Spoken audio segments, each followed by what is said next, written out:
দেখো গাইস, আমি আবারও বাপের বাড়ি গিয়ে একটা শোল মাছ নিয়ে বসেছি। আগে কখনো কাটিনি, কিন্তু যা করছি আমি বিয়ের পরেই সব শেখার চেষ্টা করছি। কখনো কাটিনি, কারণ আমাদের ওখানে জাওলা মাছ ভালোই পাওয়া যায় শীত গ্রীষ্ম বর্ষা সব সময়। কারণ পুকুরটা যেহেতু এখন নিজেদেরই চলছে, তো দেখো এই কারণেই এখনও সব কিছু জাওলা মাছটাও খাওয়া দাওয়া যাচ্ছে। তা বলে আমি খাইনি, আর আমি কোনোদিনও কাটিও নি বা ধরিও নি, জাস্ট দেখি। কিন্তু এখন আমি নিজেই চেষ্টা করি। তো একদিন কই মাছ নিয়ে দেখিয়েছিলাম, আবার আমি একটা শোল মাছ নিয়ে দেখাচ্ছি। আজকেরটা খুব বড় নয়, ছোটোই, কারণ এর আগে আমাদের বড়ও পায় ছোটোও পায় সব রকমই থাকে। প্রথমে আমি ভুলই কাটছিলাম, কাঁচিটা পুরোই উদরে দিচ্ছিলাম, কিন্তু কাঁচিটা আসলে উদরানো হবে না। বাট কে কীরকম কাটে জানি না, আমাকে যেমন শেখাচ্ছে আমি সেরকমই করছি।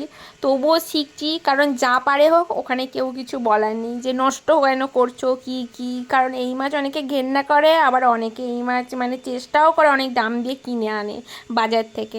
তো দেখো এইটা মনে হয় 600 থেকে 700 আর কি হবে।